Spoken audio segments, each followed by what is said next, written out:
Welcome back to What Arty Noobs with General Disturbance, and this is a 212A, that's the Tier 9 Soviet SPG, and we're on the south spawn of Malinovka. Now this particular 212A is being commanded by Guji72, and he's got a mark of excellence on his barrel, so he's obviously well practiced in this particular arty. Let's see how he gets on.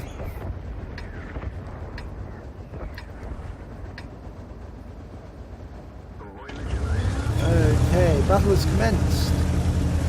Now, the 212 is a bit of a unusual because it was a development that was being built by the KV factory.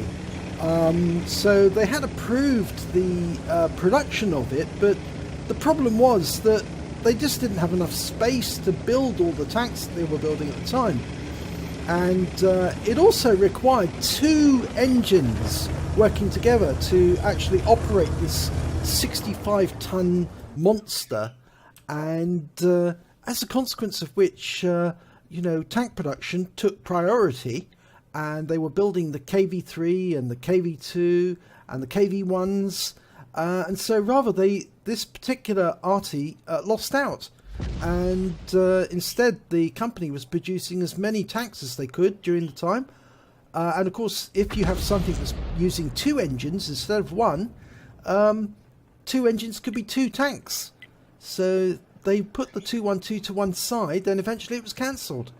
So it never actually got produced. Oh, an enemy has been spotted, a T-30. Now this particular arty used 203mm B4 howitzer. Rounds out. And Guji's relocating. Not sure he got a hit there. Doesn't appear so.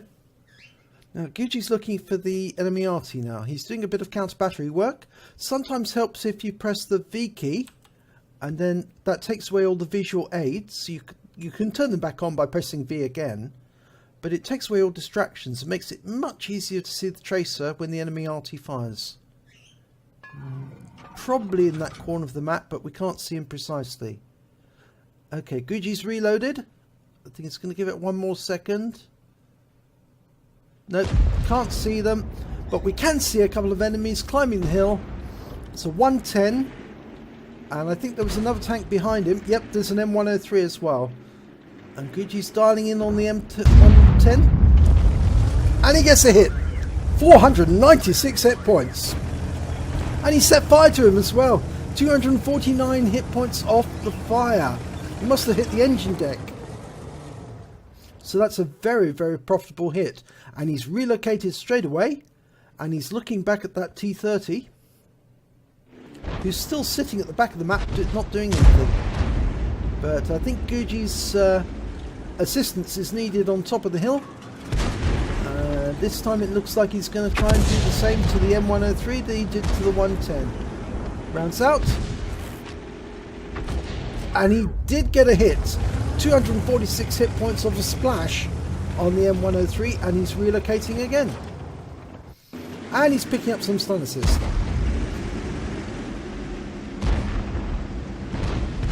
Looks like that IS-3's got his hands full at the moment, so he doesn't need to aim at that, but there's a pattern, the 110, a Lerva, and the M103 is backing away. The Lerva's the next target, I think. Yep, he's aiming for the rear of it. Unfortunately, it's just pulled forward, but he did get a 64 hit points hit and two critical hits, and I presume he stunned it. Yes, actually he stunned the 110 as well. So that was useful.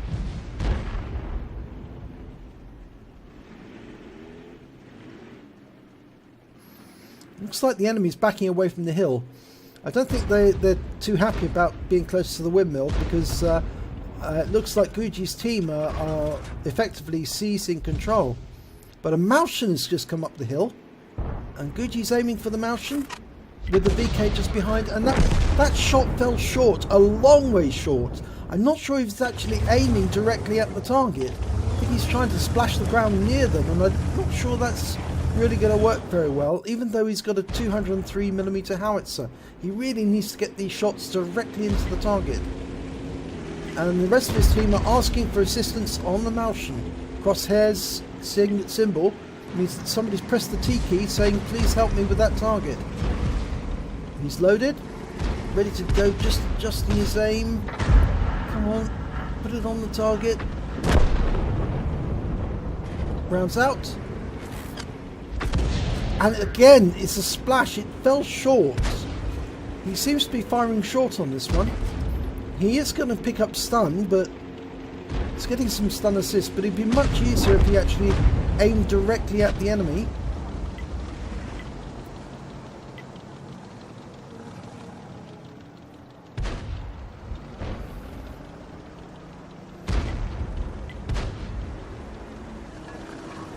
Okay, he's going for the motion again. And that's a direct hit. 244 hit points directly into the Malshan. Okay, a Scorpion's managed to cross the field, and a T-30 as well. Or the T-30 is trying to cross the field. I think he got... Yeah, he's been taken out actually. The Scorpion's managed to make it across, and he's hiding behind that hill using at the edge of the water. But I think that he's only 38 hit points. I think Gucci can probably put a round into that and wipe him out with splash alone. Rounds out. Oh, he has! Yes, he did get it. That's a good shot. Always look for the opportunity like that. If you see a target which has got very low hit points and you can get a splash into them to kill them off, that's the right thing to do, because it takes another gun out of the game. Okay, Pershing, who's trying to fire at the Emil 1 further off down the hill. In fact, he's turned around and he's headed in that direction. Now, can Gucci get around into him? Oh, unfortunately, we've lost sight of the Pershing. That's awkward. And they've just lost the T-34 and they lost the AT-15, one after the other. Both to the Ferdinand and the Rheinmetall Borsig, but the enemy's lost the Malshan. Oh, but we lost the Defender to the enemy Arty. This is awkward. We've lost most of the attack force on top of the hill. We don't know where the Pershing's gone. There's the T-28. And he's exchanging fire with the T-54. There's the Pershing at last. Gucci's round goes in and damages the T-28 with splash. 211. It's got a nice stun on it as well. Now the Emil's trying to deal with that Pershing and he's being... And there's the Borsig. The Emil's got the support of a T-28 prototype and a UDES. And the Borsig is taking some punishment. There's the M53-55 and he's going to be taken up by the T-54, I should think. Yep, he has been. The T-28 gets Gucci's shot and he's been stunned again. And T-54's crossed the water and I think that T-28's in a lot of trouble now because that 54 will run rings around him whilst he's stunned. And the T-28's trying to turn as fast as he can, but he's very slow. And the T-54 puts another round into him. He's going to duck into the water again, I think. Yep, he has. And yep, he's gone. He's been taken out. That just leaves one remaining tank on the enemy team. It's the Ferdinand, and he's been spotted. Gucci lines up a shot. He can't fire without hitting his teammate. He does fire right at the end, but the enemy's already been killed. Right, that's the end of the battle. Let's have a look at the end of battle stats.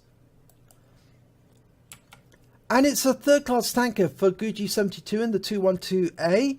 He also picked up a bruiser medal for getting at least 5 critical hits, crewing incapacitations or module damage. He got 10 in that one. And he got a Confederate as well.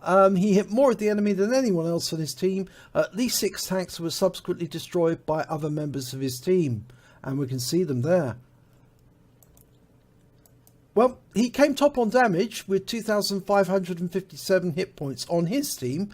But the enemy Arty managed to get 3,340, so he did slightly more damage, but he's not showing a higher caliber, so it may be that he didn't score 20% of the hit points of the enemy team. Gucci came joint third with only 1 kill, on his team, and he came midway on the table with 835 base XP. But considering the people at the top only got 875, that's not a bad score. He fired 11 rounds, got 3 direct hits, 3 penetration, 8 splash, damage of 2,557 hit points, all at more than 300 meters. He hit 7 of the enemy, killed 1 of them. He also did stun assistance damage of 1,165 off 10 stuns. That's a nice amount. And he received 27,142 credits, but ammunition's fairly expensive at the high tiers. So he only took away 6,132 credits after resupply. He received base XP of 835, but it was ×2 for the first victory of the day, so he took away 1,670 experience points in total. So well done, Gucci. Another Confederate medal to add to your total. I think some of the shots you were firing a little too short of the target. It would help actually if you aim directly at the target. I'm not sure the enemy actually are aware when you put the reticule on them. It doesn't tend to warn them, but if you actually did experience your shells falling short, it might be you need to aim slightly beyond the target to try and make the shell impact the target directly. Anyway, it was a good battle.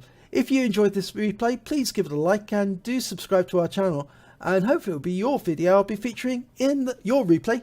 It'll be in the next video. Cheers.